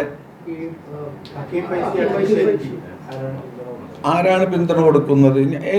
നമുക്ക് പൊതുവിൽ അദ്ദേഹത്തിൻ്റെ ഒരു ഇതുവരെയുള്ള ഒരു സ്വഭാവത്തിൽ നിന്ന് മനസ്സിലായിട്ടുള്ള കാര്യം, ആര് പറഞ്ഞാലും അദ്ദേഹം ഉദ്ദേശിച്ച ഒരു കാര്യത്തിൽ നിന്ന് പിന്മാറാൻ ഒരുക്കമല്ലാത്ത ഒരു സ്വഭാവം പ്രകടിപ്പിക്കാറുണ്ട് എന്നാണ് നമ്മൾ മനസ്സിലാക്കിയത്, പലപ്പോഴായി മനസ്സിലാക്കിയിട്ടുണ്ട്. ഈ മധ്യസ്ഥന്മാരൊക്കെ പല രൂപത്തിൽ പലതും അംഗീകരിപ്പിക്കാനുള്ള ശ്രമങ്ങൾ നടത്തിയിട്ടുണ്ട് എന്ന് വിശ്വാസയോഗ്യമായി തന്നെ നമുക്ക് പലപ്പോഴും ബോധ്യപ്പെട്ടിട്ടുണ്ട്. അപ്പോൾ അങ്ങനത്തെ ഒരു സാഹചര്യത്തിൽ പിന്നെ ഇത് ഇനിയും ഇത്രയും വലിയൊരു സംവിധാനം, ഒരുപാട് സ്ഥാപനങ്ങൾ, ഒരുപാട് വിദ്യാർത്ഥിനികൾ, ഇവരെ ഇനിയും ഏതെങ്കിലും വിധത്തിൽ നല്ല ഒരു അവസ്ഥയിലേക്ക് കൊണ്ടുവരാൻ സാധിക്കുമോ എന്ന് ചിന്തിക്കൽ സമുദായ നേതാക്കൾ എന്ന നിലയ്ക്ക് ചിലർക്കൊക്കെ ബാധ്യതയുണ്ടല്ലോ. അപ്പോൾ അതുകൊണ്ടൊക്കെ ആയിരിക്കാം എന്ന് നമുക്ക് നല്ലൊരു കാഴ്ചപ്പാടിലൂടെ ഞങ്ങൾ അതിനെ കാണുന്നു. അത്ര വിഷയത്തിൽ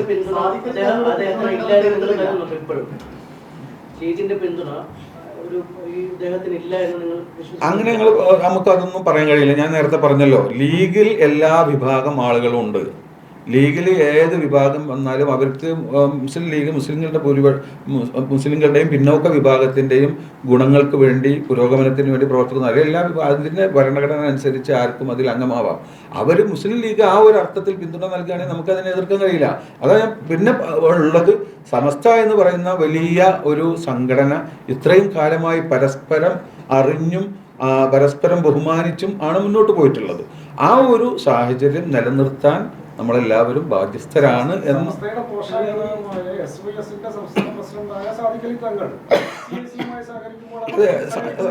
സാദിഖ് അലി ശിഹാബ് തങ്ങളെ കാര്യം എന്ന് പറയുമ്പോൾ, സാദിഖ് അലി ശിഹാബ് തങ്ങൾ SYS-ന്റെ പ്രസിഡന്റാണ്, അദ്ദേഹം മുസ്ലിം ലീഗിന്റെയും പ്രസിഡന്റാണ്. ഇതും കൂടി നമ്മൾ മനസ്സിലാക്കണം. മുസ്ലിം ലീഗ് പ്രസിഡന്റ് എന്ന നിലയ്ക്ക് ചില അളവുകളൊക്കെ അദ്ദേഹത്തിന് വേണ്ടി വരും. അവിടെ നിന്ന് നമുക്കങ്ങനെ അദ്ദേഹത്തെ നിയന്ത്രിക്കാനൊന്നും, അദ്ദേഹം വലിയ നേതാവാണ്, അദ്ദേഹത്തെ നിയന്ത്രിക്കാനൊന്നും നമുക്ക് പറ്റില്ല.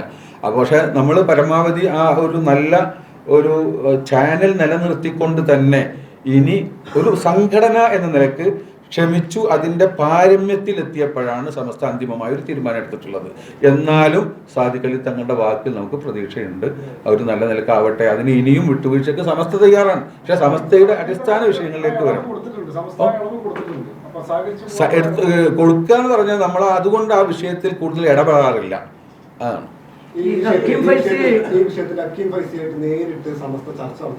അതല്ലേ പറഞ്ഞു, ഞാൻ നേരത്തെ തുടക്കത്തിൽ തന്നെ പറഞ്ഞു, പലവട്ടം നേരിട്ട് ചർച്ച. അതായത് സമസ്ത ചില കംപ്ലൈന്റുകൾ സമസ്തക്ക് വരികയാണ്, ഇതുമായി ബന്ധപ്പെട്ടും വേറെ ചില സ്ഥാപനങ്ങളുമായി ബന്ധപ്പെട്ടു. ഇതൊക്കെ പരിഹരിക്കാൻ ചർച്ച ചെയ്യാൻ സമസ്തയുടെ സ്വഭാവം അതാണ്. സമിതിനെ നിശ്ചയിക്കും, 7 അംഗ സമിതിയെ നിശ്ചയിച്ചു, അതിൽ പ്രസിഡന്റ് അടക്കമുണ്ട്. അങ്ങനെ അവർ ഒന്നിലധികം പ്രാവശ്യം ഇരുന്ന് ചർച്ച ചെയ്തിട്ടുണ്ട്. അപ്പോൾ അദ്ദേഹത്തിൻ്റെ ഒരു സ്വഭാവം, അപ്പോൾ ഞാനുമായി അയാൾ ഒറ്റയ്ക്ക് അദ്ദേഹം സംസാരിച്ചിട്ടുണ്ട്. അപ്പോൾ ഞങ്ങൾക്കൊക്കെ മനസ്സിലായത് ചില വിഷയത്തെ നമ്മൾ ക്രോസ് ചെയ്യുമ്പോൾ അവസാനം പറയും അതെൻ്റെ നിലപാട് അങ്ങനെയാണ് എന്ന് പറഞ്ഞ് ആവുക എന്നല്ലാതെ ചർച്ചയിലേക്ക് വരിക, ആ ചർച്ചയിൽ ഒരു മസ്ലഹത്തിൻ്റെ ഭാഗത്തേക്ക് വരിക എന്നുള്ളൊരു സ്വഭാവം കാണാറില്ല. ഇത് ഈ ഉസ്താദുമാരുമായുള്ള ചർച്ചയിലും അങ്ങനെ തന്നെ അനുഭവപ്പെട്ടു എന്ന് മാത്രമല്ല, ഈ വിവാഹം കഴിച്ചാൽ പിന്നെ പഠിക്കാൻ പറഞ്ഞാൽ തടയുന്നൊരവസ്ഥ ഉണ്ടല്ലോ. ആ വിഷയത്തിൽ എൻ്റെ ഭാഗം 100% ക്ലിയറാണ്. അതിൽ ഞാൻ വേണമെങ്കിൽ ഒരു മുനാവറ എന്ന് അറബിയിലാണ് പറഞ്ഞത്, എന്ന് പറഞ്ഞാൽ വാദപ്രതിവാദത്തിന് തയ്യാറാണ് എന്ന് ഈ ചർച്ചയ്ക്ക് ചെന്ന സമസ്തയുടെ ഉന്നത നേതാക്കളോട് ഒരു വെല്ലുവിളി സ്വരത്തിൽ പറയാണ്. പിന്നെ അങ്ങനെ ഒരു ചർച്ചയിൽ വലിയൊരു അർത്ഥമില്ല എന്ന് മനസ്സിലാക്കിയിട്ട് പിന്നെ കത്തിടപാടുകളുടെയാണ്. അത് ഒരു വട്ടമല്ല, എത്രയോ വട്ടം കത്തിടപാടുകൾ നടന്നു. സമസ്തയിൽ നിന്ന് പുറത്താക്കിയിരുന്നു. ആ വിഷയം ഉണ്ടായിരുന്നു. CAC ജനറൽ സെക്രട്ടറി സ്ഥാനത്ത് നീക്കി സമസ്തയിൽ നിന്ന് പുറത്താക്കി. അന്ന് വിശദീകരണം തേടിയതിനു ശേഷമാണ് ആ പുറത്താക്കുന്ന സ്വീകരിച്ചത്. ഈ കത്തടപാടുകളിലൂടെയുള്ള വിശദീകരണങ്ങളൊക്കെ ആവശ്യപ്പെട്ടിട്ടുണ്ട്. അതിലൂടെ എല്ലാം അന്വേഷിച്ചു. പിന്നെ പൊതുവിൽ ഈ ഒരു ചർച്ച ഇനി ഇങ്ങനെ തുടരുന്നതിൽ യാതൊരു ഒരു കുറെ ചർച്ച ചെയ്യുമ്പോണ്ടല്ലോ കുറച്ചെങ്കിലും ഒരു എത്രത്തോളം എന്ന് പറഞ്ഞാൽ കമാൽ പാഷയുടെ ഒരു വിഷയം വന്നു. സമസ്തക്ക് ഒരു ആയിട്ട് ബന്ധപ്പെട്ട ഒരു വിഷയത്തിൽ അദ്ദേഹത്തെ ഒരു അഡ്വൈസറി ബോർഡിൽ എടുക്കുക എന്നുള്ള സമസ്തക്ക് ഉൾക്കൊള്ളാൻ കഴിയാത്ത ചില വിഷയങ്ങളുണ്ട്. സമസ്ത ആവശ്യപ്പെട്ടപ്പോൾ തിരിച്ച് അതിനെ നിരാകരിച്ചുകൊണ്ട് മറുപടി വരുന്നു. എന്നാൽ അതിനുശേഷം വേറെ ഒരു രാഷ്ട്രീയ സാഹചര്യം ഉണ്ടായപ്പോൾ അദ്ദേഹം അത് അംഗീകരിക്കുകയും ചെയ്യുന്നു. ഇത്തരത്തിലുള്ള ഒരു അവസ്ഥ വന്നപ്പോഴാണ് പിന്നെ ഈ ചർച്ചയിലൊന്നും കാര്യമില്ല എന്ന് മനസ്സിലാക്കിയിട്ട് ഒരു മുൻകരുതൽ എന്ന നിലയ്ക്ക് ഒരു ചെറിയ ഷോക്ക് എന്ന നിലക്ക് അങ്ങനെ ആ തീരുമാനം എടുത്തിട്ടുണ്ട്. ഹക്കീം ഫൈസി മതരാഷ്ട്രവാദം ഉയർത്തുന്നതാണ്. ഹക്കീം ഫൈസി മതരാഷ്ട്രവാദം ഉയർത്തുന്നുണ്ടെങ്കിൽ മതരാഷ്ട്രവാദികളായിട്ട് സമസ്ത കാണുന്നത് ജമാഅത്തെ ഇസ്ലാമിയെയാണ്. അപ്പോൾ ഹക്കീം ഫൈസിക്ക് മുന്നിൽ ജമാഅത്തെ ഇസ്ലാമിയാണോ പ്രവർത്തിക്കുന്നത്? അങ്ങനെ ഞങ്ങൾക്ക് ബലമായ സംശയമുണ്ട്. പല കാരണങ്ങളാൽ അങ്ങനെ സംശയമുണ്ട്. അദ്ദേഹത്തിന്റെ ഉദാഹരണത്തിന് അദ്ദേഹത്തിന്റെ ഒരു സ്ഥാപനത്തിൽ ജോലി ചെയ്തിരുന്ന ഒരാൾ, ഒരു യൂസുഫ് അസ്ഹരി എന്ന് പറയും, അദ്ദേഹം അവിടെ നിന്ന് ജോലി രാജിവെച്ച് പിന്നെ നേരെ പോയത് ഒരു ജമാഅത്തിന്റെ സ്ഥാപനത്തിലേക്കാണ് അധ്യാപകനായിട്ട് പോയത്. അപ്പോൾ ഒരു ആ ജമാഅത്ത് ആശയങ്ങൾ ഉൾക്കൊള്ളുന്ന ഒരാളാണ് എന്നല്ല അതിൻ്റെ അർത്ഥം. മറ്റൊരു സ്ഥാപനത്തിൽ ജോലി ചെയ്യുന്ന ആള് അദ്ദേഹം ജമാഅത്തിന്റെ പരിപാടിക്ക് പോവാറുണ്ട്. ഇങ്ങനെ പല അനുഭവങ്ങളും നമുക്ക് ഉണ്ട്. അദ്ദേഹം ഇപ്പോൾ പറയുന്നത് സമസ്ത ശുദ്ധീകരിക്കണം എന്നാണ്. അതിന് പ്രസിഡന്റ് മറുപടി പറഞ്ഞിട്ടുണ്ടല്ലോ. നമ്മളതിന് പറയേണ്ട ആവശ്യമില്ല. വിവാഹം പോലത്തെ ഒന്നോ പ്രശ്നങ്ങളാണ് സമസ്ത മുന്നോട്ട് വെക്കുന്നത്. ഇതിൽ CIC-യുടെ പാപങ്ങളായിട്ട് സമസ്തക്ക് കൂടുതൽ കാര്യങ്ങൾ പറയാനുണ്ടോ? സമസ്ത നേരത്തെ പറഞ്ഞല്ലോ, സമസ്തയുമായി ബന്ധപ്പെട്ട പല വിഷയങ്ങളിലും നിസ്സഹകരണമായ ഒരു സമീപനം സ്വീകരിക്കുന്നു. ആശയപരമായി ഞാൻ പറഞ്ഞു, പല വിഷയത്തിലും ആശയപരമായ ഒരു ഒളിച്ചു കടത്തൽ ആണ് അദ്ദേഹത്തിൻ്റെ ഒരു ശൈലി. ഈ ഒളിച്ചു കടത്തൽ കൃത്യമായി നിർവഹിക്കുന്നു. അതോടൊപ്പം അദ്ദേഹം സമസ്തയെ തകർക്കാൻ ആസൂത്രിതമായ പ്രവർത്തനങ്ങൾ നടത്തി എന്നതിന് കൃത്യമായ തെളിവുകൾ ഞങ്ങളുടെ കയ്യിലുണ്ട്. ചില ഏറ്റവും അടുത്ത ആളുകളോട് ബഹുമാനപ്പെട്ട എം.ടി. ഉസ്താദ് ഒരിക്കൽ പ്രസംഗത്തിൽ അത് പറഞ്ഞിട്ടുണ്ട്. പിന്നെ സമസ്തയെയും ലീഗിനെയും നമ്മൾ രണ്ടാക്കണം, തെറ്റിക്കണം. സമസ്തയെയും പണക്കാട് തങ്ങന്മാരെയും തെറ്റിക്കണം എന്ന് പറഞ്ഞ് അദ്ദേഹത്തോട് അടുത്ത ആളുകൾക്ക് ചില നിർദ്ദേശങ്ങൾ നൽകിയത് അവരിൽപ്പെട്ട വാഫികളായ ഇപ്പോൾ വാഫികളായി അദ്ദേഹത്തോട് താല്പര്യമില്ലാത്ത പലരും നമ്മളോട് ആ വിഷയം പറഞ്ഞിട്ടുണ്ട്. അപ്പോൾ അങ്ങനെ പല വിഷയങ്ങളും അതിൻ്റെ പിന്നിലുണ്ട്. പിന്നെ ഈ വിദ്യാർത്ഥികളോടും മറ്റൊക്കെ അദ്ദേഹം പറയുന്ന ഓരോരോ വിഷയങ്ങൾ പറയുമ്പോൾ ഒരുപാടുണ്ട്. ഈ പറഞ്ഞ ഈ ഒളിച്ചു കടത്തൽ എന്ന് ഞാൻ പറഞ്ഞല്ലോ, അതിന് ഉപോത്ബലകമായ പല സംഭവങ്ങളും നമ്മുടെ മുന്നിലുണ്ട്. ഇദ്ദേഹം പറയുന്നത് ഇദ്ദേഹം പ്രാദേശിക സുന്നികളുമായിട്ട് ബന്ധമില്ല, അഖിലലോക സുന്നി ആണ്. അഖില ലോക സുന്നി എന്ന് പറഞ്ഞാൽ ഇപ്പം ഈ പറഞ്ഞ പോലെ സമസ്ത രൂപീകൃതമായത് തന്നെ സമസ്തയുടെ ഒരു നിലപാട് ഇപ്പോൾ പൊതുവിഷയങ്ങൾ വരുമ്പോൾ നമ്മൾ എല്ലാവരായിട്ടും സഹകരിക്കും. എന്നാൽ ആശയപരമായി സമസ്ത ഉൾക്കൊള്ളുന്ന ആ ഒരു തനിമ നിലനിർത്തുന്ന ഒരാശയമുണ്ട്. ആ ആശയത്തോട് എതിര് നിൽക്കുന്ന ആളുകളുമായി അകലം പാലിക്കണം എന്നത് നമ്മുടെ ഒരു നിലപാടാണ്. അത് ഇപ്പോൾ തുടങ്ങിയതല്ല എന്നും. എന്നാൽ നമുക്ക് ഒരാൾ ഒരു വീട്ടിൽ കല്യാണം ഉണ്ടായി പോകാൻ പാടില്ല എന്നൊന്നുമില്ല. അതേ സമയത്ത് ഒരു ആശയപരമായുള്ള ആ ഒരു അപകടത്തിൽ പെടാതിരിക്കാൻ വേണ്ടി ഒരു അകലം പാലിക്കണം എന്നുള്ളത് തന്നെയാണ് സമസ്തയുടെ നിലപാട്.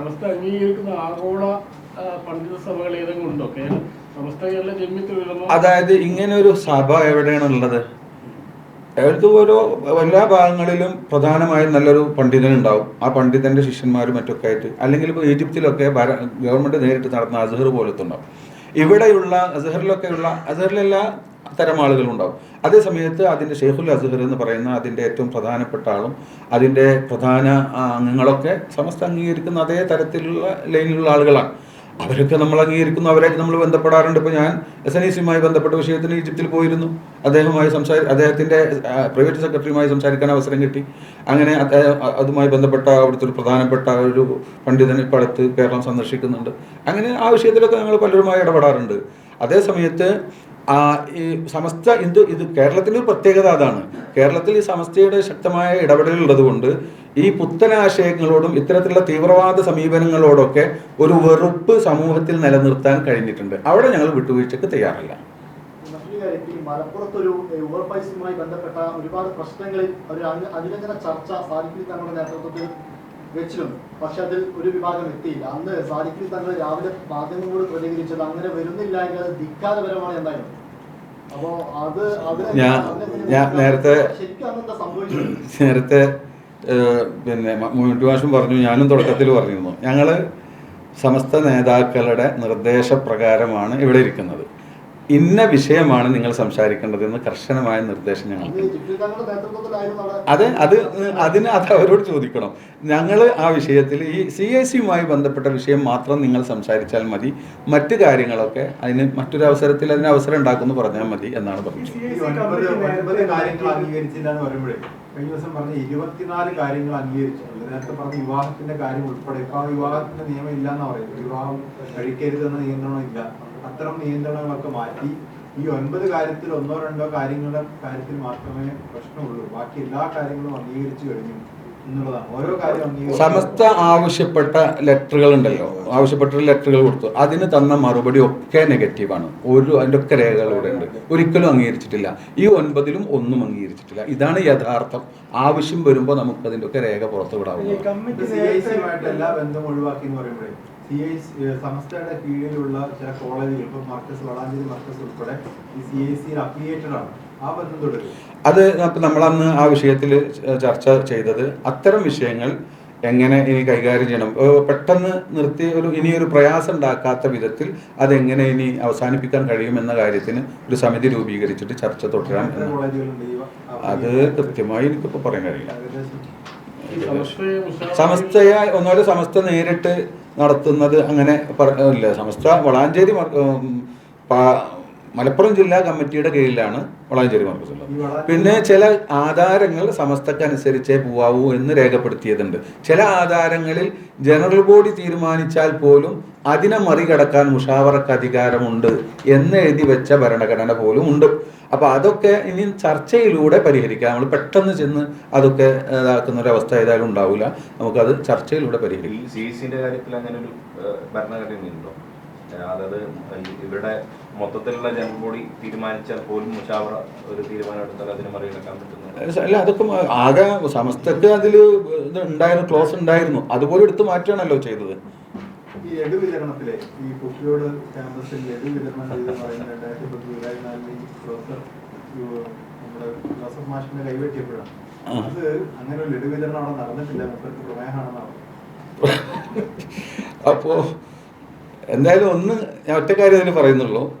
പിന്നെ ഈ ആള് അധികം താമസിക്കാതെ ആ സ്ഥാപനത്തിൽ നിന്ന് പോവേണ്ടി വന്നിട്ടുണ്ട്. അധികം താമസിക്കാതെ ഈ കോഴ്സും അവിടെ നിർത്തലാക്കിയിട്ടുണ്ട്. 8 വർഷമായി വാഫി കോഴ്സ് അവിടെ നിന്ന് പിൻവലിച്ച് മറ്റൊരു കോഴ്സാണ് നടത്തുന്നത്. ഇനി നിങ്ങൾ അന്വേഷിച്ചോളൂ. അതെ, വ്യക്തിപരമായ കാര്യങ്ങളിലേക്ക് കൂടുതൽ പോകണം. അതായത് ഉറപ്പാണ്.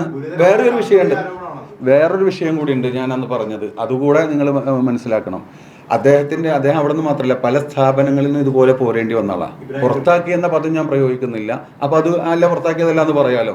പോരേണ്ടി വന്നിട്ടുണ്ട്. ഇദ്ദേഹത്തിൻ്റെ ഒരു സ്വഭാവം എന്ന് പറഞ്ഞാൽ പിന്നെ അതാണ് നമ്മളെ ഏറ്റവും കൂടുതൽ വേദനിപ്പിക്കുന്നൊരു വിഷയം കൂടിയാണത്. അതായത് സമസ്തയുടെ നേതാക്കൾ, പ്രത്യേകിച്ച് ഇവിടുത്തെ ഇന്ന് നിലവിലുള്ള ഒട്ടുമിക്ക പണ്ഡിതന്മാരുടെയും ഗുരുവര്യരായ ശംസുൽ ഉലമ എന്ന് നമ്മൾ പറയുന്ന സമസ്തയുടെ ശില്പി, അദ്ദേഹത്തിനെ പറ്റി പറയുമ്പോൾ പോലും വളരെ മോശമായി ഈ വിദ്യാർത്ഥികളുടെയും സഹപ്രവർത്തകരുടെയും ഇടയിൽ പറയുന്ന, അതിനുശേഷം ബഹുമാനപ്പെട്ട കാളമ്പാടി ഉസ്താദ് പോലത്തെ വളരെ സാത്വികരായ ആളുകളുണ്ടല്ലോ, നിങ്ങളൊക്കെ കണ്ടിട്ടുണ്ടല്ലോ, അവരെ പറ്റിയൊക്കെ പറയുമ്പോൾ വളരെ മ്ലേച്ഛമായി പറയുകയും എന്നിട്ട് അതിനെ സംബന്ധിച്ച് വാഫികളായ പിന്നെ പണ്ഡിതന്മാർ അബ്ദുൽ ഹക്കീം ഫൈസിയോട് അവലാതി പറയുകയും ചെയ്തിട്ടുണ്ട്. അങ്ങനെയുള്ള ആളുകൂടിയാണ് അദ്ദേഹം. അതൊക്കെ നമ്മളെ വല്ലാതെ വേദനിപ്പിക്കുന്ന സംഗതിയായി. അദ്ദേഹം ഒരു സ്ഥാപനത്തിൻ്റെ പ്രധാന അധ്യാപകനായി നിൽക്കുന്നു എന്നുള്ളതാണ്. പിന്നെ അദ്ദേഹം ഉദ്ദേശിച്ചത് എന്താ, എന്തിനാന്നുള്ളത് അദ്ദേഹത്തിനല്ലേ അറിയുള്ളൂ. അത് ഞാൻ കൂടുതൽ പറയേണ്ടതല്ലോ. അവന് അവിടുന്ന് അധികം താമസിക്കാതെ അത് മാറ്റം ചെയ്തല്ലോ. ഇപ്പോഴും സമസ്തയുടെ SYSന്റെ കീഴിലാണ്. അവിടെ എന്തുകൊണ്ടാണ് കോഴ്സ് മാറ്റി? അവിടെ വേറെ പലരെയും കൊണ്ടുവന്ന് സമസ്തക്ക് ഉൾക്കൊള്ളാൻ കഴിയാത്ത പലരെയും കൊണ്ടുവന്ന് ക്ലാസ് നടത്തി. അപ്പം അങ്ങനെ ഒരിക്കലും ഇത് മുന്നോട്ട് പോകില്ല എന്ന് കണ്ടപ്പോഴല്ലേ മാറ്റിയത്. അത് ഞാൻ ഇപ്പം പറയേണ്ടതില്ല. അതിൻ്റെ ഉത്തരവാദിത്തപ്പെട്ട ആൾ തന്നെ മലപ്പുറത്ത് വെച്ച് പ്രസംഗിച്ചത് യൂട്യൂബിൽ നിങ്ങൾക്ക് കിട്ടും. ഈ മുഷാവറയിൽ രണ്ടുപേരുടെ പ്രശ്നമാണ്, വ്യക്തിപരമായ പ്രശ്നമാണെന്ന് അദ്ദേഹം പറയുന്നത്. മുഷാവറ അതൊക്കെ മുഷാവറിനെ കൊച്ചാക്കലല്ലേ. മുഷാവറ എന്ന് പറഞ്ഞാൽ ഒരു വളരെ ഇത്രയും ആലോചിച്ച് ഇത്രയും വട്ടം 4 വർഷമാണ് ഈ വിഷയം ഔദ്യോഗികമായി ചർച്ച ചെയ്തിട്ടുള്ളത്. അനൗദ്യോഗികമായി ഒരുപാട് വട്ടം ചർച്ച ചെയ്തിട്ടുണ്ട്. ഇത് തുടങ്ങിയത് 18/1/2021 അന്ന് തുടങ്ങിയ ചർച്ച ഇപ്പോഴൊരു തീരുമാനമാണ്. പലവട്ടം ആലോചിച്ച് ഇത്രയും ആളുകൾ കൂടിയിരുന്ന് പലവട്ടം ആലോചിച്ച് സമിതി നിശ്ചയിച്ച് 7 അംഗ സമിതിനെ എന്തിനാണ് നിശ്ചയിക്കുന്നത്? അവർ വന്ന് അതിൻ്റെ റിപ്പോർട്ട് തന്ന് ഇതിൻ്റെ ഒക്കെ അടിസ്ഥാനത്തിലാണ്. അല്ലാതെ സമസ്തയിൽ അങ്ങനെ ഒരാൾ വിചാരിച്ചു നടപ്പിലാക്കാൻ കഴിയില്ല. അവർക്ക് വെറുതെ പറയുന്നതാണ്. അതിലൊന്നും യാതൊരു ഞാൻ അദ്ദേഹം തന്നെ പറയുന്നുണ്ടല്ലോ, ഞാൻ അദ്ദേഹത്തിൻ്റെ അടുത്ത ആളായിരുന്നു. പക്ഷെ അദ്ദേഹം പറയുന്നത് മറ്റൊന്നും ശരിയല്ല. മുഷാവറ കഴിഞ്ഞപ്പോൾ ഞാൻ മുമ്പ് വിളിച്ച് ഞാൻ പറഞ്ഞു, ഞാൻ നിങ്ങൾക്ക് വേണ്ടി സംസാരിച്ചു. ബഹാവുദ്ദീൻ ഞാൻ കേരളത്തിൽ വന്നതിൻ്റെ, ഞാൻ ദുബൈയിലായിരുന്നു. ഇവിടെ വന്നതിന് ശേഷം ഒരു വട്ടം പോലും അദ്ദേഹത്തോട് ഫോണിൽ സംസാരിച്ചിട്ടില്ല. ദുബൈയിലായിരിക്കുന്ന സമയത്ത് ഇവരുടെ അവിടുത്തെ കമ്മിറ്റിയുടെ പ്രസിഡന്റായിരുന്നു ഞാൻ. എല്ലാ സപ്പോർട്ടും ചെയ്തിരുന്നു. അടുത്ത കാലം വരെ അങ്ങനെ തന്നെയായിരുന്നു. പുലിക്കണ്ണിയിൽ വെച്ച് അതിൻ്റെ മുമ്പ് ഒരു വട്ടം അദ്ദേഹത്തിന് എൻ്റെ വീട്ടിൽ വന്ന് കുറേ സംസാരിച്ചു. ആ സംസാരത്തിൻ്റെ ശൈലിയിൽ ചില സംശയങ്ങൾ എനിക്ക് തോന്നി. അതിനുശേഷം പുലിക്കണ്ണിയിൽ വെച്ച് സമസ്തയെ വ്യംഗ്യമായി ആക്ഷേപിക്കുന്ന ഒരു പ്രസംഗം നടത്തി. തൊട്ടടുത്ത് എൻ്റെ പ്രസംഗമായിരുന്നു. ഞാൻ അതിനൊക്കെ ഗണ്ണിച്ച് പ്രസംഗിച്ചു, സംസാരിച്ചു. പിന്നെ എനിക്ക് സംശയമായി, ഇദ്ദേഹം ഈ പറയുന്നതൊന്നല്ല, ഇതിൻ്റെ പിന്നിൽ എന്തൊക്കെയുണ്ട് ഞാൻ ധരിച്ചിരുന്നത്. അങ്ങനെ ഞാൻ അതുമായി ബന്ധപ്പെട്ട ആളുകളുമായി വിശദമായി സംസാരിച്ചു, വളരെ വിശദമായി. ഇതിന് പലവട്ടം ഇതിൻ്റെ ചർച്ചയിൽ ഇറങ്ങിയ ഒരുപാട് ആളുകളുണ്ട്. അവരുമായൊക്കെ നേരിട്ടും ഫോണിലൊക്കെ ആയി സംസാരിച്ചപ്പോഴാണ് ഈ പറയുന്നതൊന്നല്ല, സമസ്ത വളരെ നിഷ്പക്ഷമായും വളരെ ആത്മാർത്ഥമായാണ് ഇതിൽ ഇടപെടുന്നത് എന്ന് എനിക്ക് ബോധ്യപ്പെട്ടത്. അല്ലാതൊന്നും വെറുതെ എന്തെങ്കിലും മാറുന്ന ആളുകളൊന്നുമല്ല ഞങ്ങളാരും. അതൊക്കെ ഒരാൾക്ക് വിരോധം ഉണ്ടെങ്കിൽ അതൊന്നും സമസ്ത മുഷാവറയിൽ വെച്ചിട്ട് പാസ്സാക്കി എടുക്കാനൊന്നും കഴിയില്ല. പല പണ്ഡിതന്മാർക്കും പുരോഗമനമായ കാര്യങ്ങൾ പറഞ്ഞാൽ മനസ്സിലാവില്ല. ഏത് പുരോഗമനാണ്? നമ്മളെ കൊണ്ട് ചെയ്യാൻ കഴിയുന്ന ഇനിയും ഇൻഷാ അല്ലാഹ് കാലഘട്ടത്തിനനുസരിച്ച് നമ്മുടെ പരിധിയിൽ നിന്നുകൊണ്ട് ചെയ്യാവുന്ന എല്ലാ പുരോഗതിയും സമസ്ത നടത്തും. അതിലൊന്നും യാതൊരു സംശയമില്ല. പക്ഷെ നമുക്ക് നമ്മുടേതായ ഒരു ചട്ടക്കൂട്ടുണ്ട്. പുരോഗമനം എന്ന് പറഞ്ഞിട്ട് എല്ലാം പൊളിച്ചടക്കാൻ പറ്റില്ലല്ലോ. അത് നമ്മുടേതായ ഒരു ചട്ടക്കൂട്ടിൽ നിന്നുകൊണ്ട് ഇപ്പോൾ സമൂഹത്തിന് ആവശ്യമുള്ളതൊക്കെ സമസ്ത ചെയ്യുന്നില്ലേ? പുരോഗമനവാദമുള്ള അംഗങ്ങളെ ഉൾപ്പെടുത്തി ഒന്നര കുറച്ച് ജമാഅത്തിനെ മുജാഹിദീങ്ങളൊക്കെ ഉൾപ്പെടുത്തണം എന്നാണോ?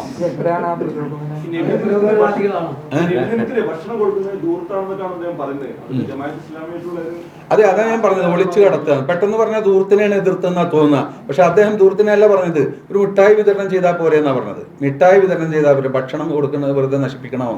ആ പൈസ ഈ വിദ്യാഭ്യാസ പ്രവർത്തനത്തിന് കഴിഞ്ഞ പ്രാവശ്യം ഈ ഏതാണ് സ്വപ്നനഗരിയിൽ എത്ര ലക്ഷങ്ങളാണ് പൊടിച്ചത്? അതിൻ്റെ ഒരു ആവശ്യമുണ്ടോ?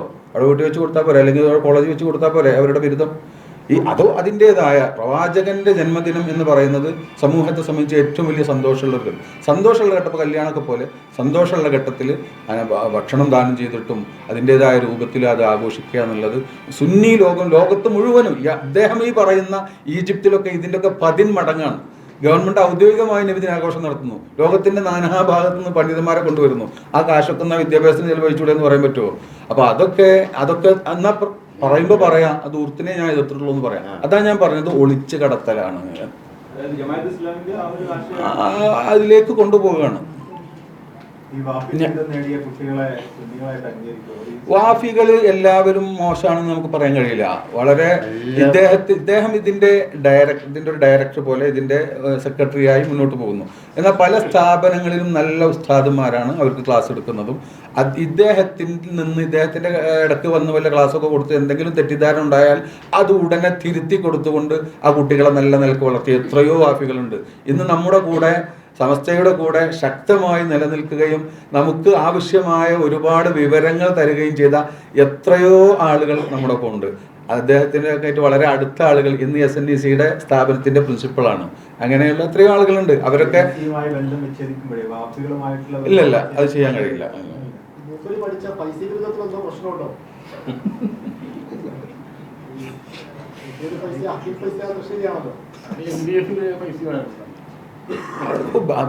അതൊക്കെ പിന്നീട് സാഹചര്യങ്ങൾക്കനുസരിച്ച് അദ്ദേഹം വിദേശത്ത് പോയി കുറേ കാലം ജോലി ചെയ്തു.